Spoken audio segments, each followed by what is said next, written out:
At 7:46 a.m. on August 13, 2025, the radar aboard the USS Higgins lit up with a new contact from the west. A sharp voice crackled over the radio, Mandarin-accented English, cutting through the static US warship. "You are in Chinese waters. Leave immediately." Out on deck, the sea looked deceptively calm. Just beyond the horizon lay Scarborough Shoal, little more than reefs and rocks to the eye, but in reality, one of the most contested spots on the planet. Washington calls it international water. Beijing calls it sovereign territory. And today, neither side was backing down. Minutes later, Chinese warships surged into view, their wakes slicing through the blue sea as they matched pace with the American destroyer. To China, they were monitoring and driving away an intruder. To the United States, it was a freedom of navigation operation, a deliberate challenge to China's sweeping claims in the South China Sea. This marked the first time in 6 years that a US Navy destroyer had entered these waters. Every radio call, every maneuver was now a piece in a high-stakes game where the smallest misstep could spiral into crisis. Scarborough Shoal is tiny, scattered coral and rock, but its location makes it invaluable. It sits within the Philippines' exclusive economic zone under international law, yet Beijing claims it under its so-called 9-dash line, which stretches across most of the South China Sea. Since 2012, Chinese vessels have patrolled and blocked fishermen here, weaving a constant net of presence. To Manila, the shoal is a national symbol and vital fishing ground. To Beijing, it's a strategic choke point. Control over it means leverage over shipping lanes where trillions in global trade pass every year. Within hours of the encounter, Beijing's state media broadcast its narrative: the USS Higgins entered China's waters without permission and was monitored, warned and driven away. The wording was no accident. It was meant to project strength at home and warn other nations abroad. Washington wasted no time in firing back. A Navy spokesperson confirmed Higgins's presence, but dismissed any suggestion of illegal activity or retreat. The transit, they insisted, was lawful under the UN Convention on the Law of the Sea, and the operation unfolded exactly as intended. Once again, the world was left with two stories. No neutral footage, no independent evidence, just competing claims, each designed to serve political ends.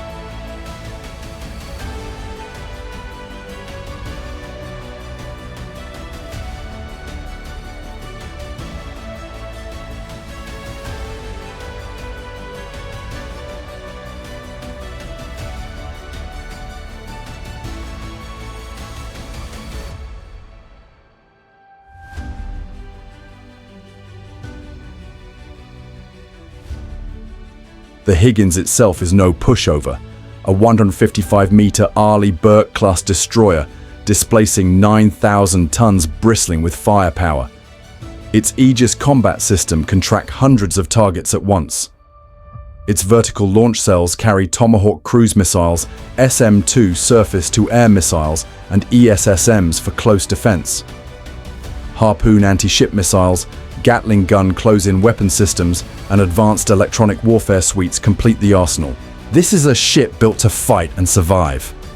Facing it were the PLA Navy's own frontline combatants, Type 052D destroyers and Type 054A frigates, armed with YJ-18 anti-ship missiles and HHQ-9 long-range surface-to-air systems. Their tactic wasn't to fire, but to pressure tight parallel courses, close approaches, repeated radio warnings. It was a game of nerves, forcing the American ship to prove its resolve by maintaining steady speed, steady course, no visible combat preparations.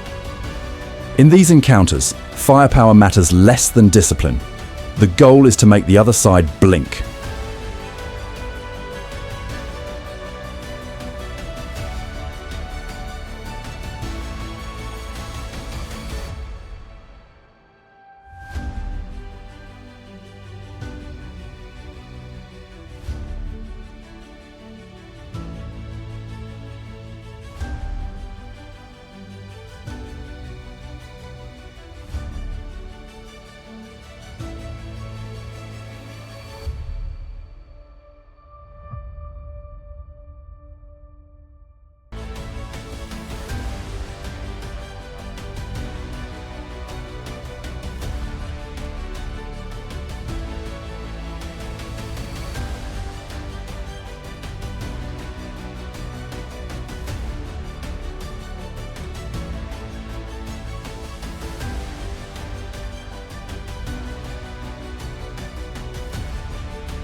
At the core is a legal standoff.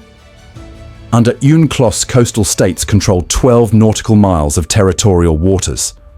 Beyond that lies the EEZ's exclusive rights to resources, but not navigation. Scarborough Shoal sits 120 nautical miles from the Philippines, well inside its EEZ. In 2016, an international tribunal in The Hague ruled China's sweeping claims had no legal basis. Beijing rejected the ruling, outright doubling down with constant patrols and blockades. For China, the Higgins presence was a direct challenge to its authority. For the US, it was simply a lawful transit in international waters. The reef itself was never the point. The real fight is over who sets the rules of the sea. What remains most striking is the uncertainty. China insists Higgins was driven away. The US flatly denies it. Neither side released video photos or logs. Both recorded everything, but such evidence only sees the light of day when it suits strategy. Without it, each nation shapes the narrative to its advantage. Beijing shows itself as the vigilant guardian of sovereignty. Washington shows itself as the steadfast enforcer of maritime freedom. Two truths, two audiences, one dangerous reality. This incident didn't happen in isolation. In the weeks leading up, the region was buzzing. PLA ships and Coast Guard units swarmed disputed islands. Chinese aircraft probed Taiwanese and Philippine air defense zones. Live fire drills tested amphibious landings and missile launches. Meanwhile, the Philippines and India held their first joint naval exercise, a direct message of unity against Beijing's expansion. Against that backdrop, the Higgins transit was more than a patrol, it was a statement of presence.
timing was everything. Manila had just deepened security ties with Washington, granting US forces wider access to Philippine bases. Scarborough sits only 300 kilometers from Luzon, the Philippines' main island, and a critical hub for US forces. Beijing could not afford to let an American destroyer pass unchallenged. Washington could not afford to yield. So the two powers sailed side by side, close enough to measure each other's intent, but careful enough not to spark a fire. By the end of the day, the Higgins had cleared the area. No shots fired, no collisions, just two competing versions of the same encounter, each crafted for maximum political impact. But the significance was far deeper. For China, it was about reinforcing its image as the regional heavyweight. For the US, it was about proving that freedom of navigation is non-negotiable. Both sides stuck to their lines, both sides won their narrative. But the real test was how close they came to the edge. Scarborough Shoal is just one flashpoint in a sea full of them. Each encounter is another rehearsal, another test of how far the US and China are willing to push without tipping into war. And every time the line gets thinner, the room for error smaller. Was this a genuine driving off, or just another phone-op, completed as planned? Without proof, the answer depends on the flag you salute. But the lesson is the same. The South China Sea remains a powder keg, where one wrong move could ignite far more than words. The question now, are these encounters the cost of keeping seas free, or are they slow steps toward open conflict? Drop your thoughts below. If this breakdown gripped you, hit like and subscribe so you never miss the next clash at sea. And if you want to support the channel directly, click join. Because out here in the world's most contested waters, survival isn't about who blinks first, it's about staying in the fight until the other side does.